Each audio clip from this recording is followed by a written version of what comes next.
All right, we have Senator Tim Scott with us right now, South Carolina. Remember, he is not only a Senate Finance Committee member, but will sit on that conference panel that will iron all this out. Senator, very nice to see you. Thanks for coming. Good morning, Neil. All right, you heard all of these guys essentially trashing your wonderful tax plan, so way to go, way to go. Are you concerned about trashing it, though? Are you concerned about that? That, you know, when they poll people on this subject, whether it's right or wrong, perception becomes a reality. A lot of Americans feel that they're getting the short end of the stick. Their tax cuts aren't permanent if they get them. Corporations are. So they look at that and say, hey, Republicans have let me down. What do you say? Well, I say that anyone that is on the individual side of the code, which would be all Americans, the tax cut over the 8 years is over $1 trillion for all folks on the individual side. That's real money that they're going to spend it or save it or plan for retirement or education. So there are real benefits in every single bracket, number one. Number two, the reality of it is you guys have flirted with at least a little bit before I got on the air, that the corporate tax coming down from 35 to 20 will make our companies more competitive in a global economy. You said to 20. You said it's 20, Senator. So you are not in the camp that says raise it or delay it. Now, in the Senate, the plan calls for at least delaying that till 2019. Where do you stand on that?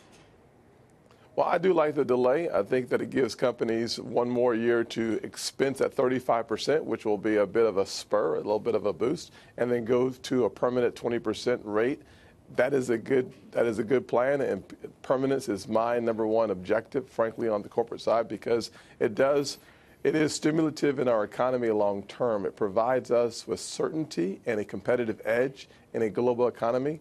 When you look at our pass-throughs or our small businesses, a 23% cut overall in the rate on their qualified business income is a real cut that will benefit a lot of small businesses. If you look at groups like the NFIB, they have come out enthusiastically for our bill. This is a good place for us to be. We're going to continue to work, by the way, I'm sure in this conference that will start here shortly, in addressing the issues that I heard you guys talking about. All right. One of those issues that's come up, and Gary Cohn had raised it here, is this idea that maybe they'll tinker with that top rate, because so many at that top rate are going to be paying more because of losing the deduction for state and local taxes, at least if they're from high tax states. Are you open to that?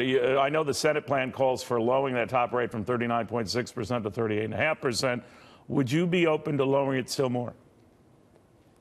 Yeah, so the real question that we're trying to answer is, when you look at the distributional tables, the folks at the top end of the economic brackets see a tax increase in some of the blue states because they're already having to pay really high state taxes. I wish that would change, by the way.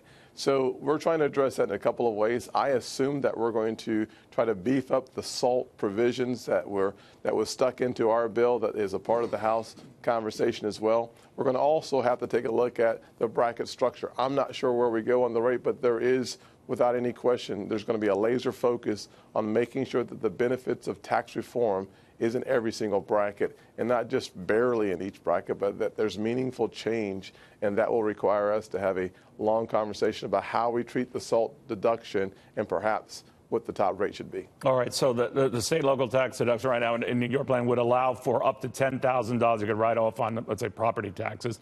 And then there was a proviso where maybe that would extend to, local and state taxes as well. So is that just allowing people to switch back and forth, or taking another $10,000? What are you talking about?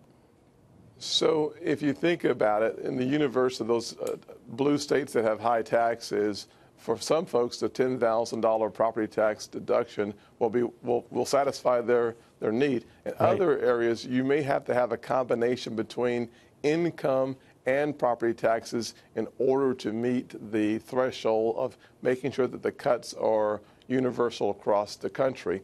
For us to do that, adding the income as I call it the hybrid on the SALT, that income component would increase the cost of the bill by about $90 to $100 billion, something that we're going to have to address.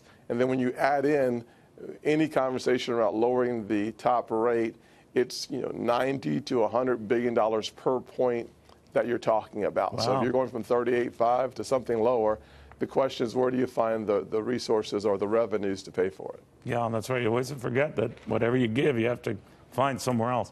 Senator, thank you very, very much. Absolutely. Good seeing you again.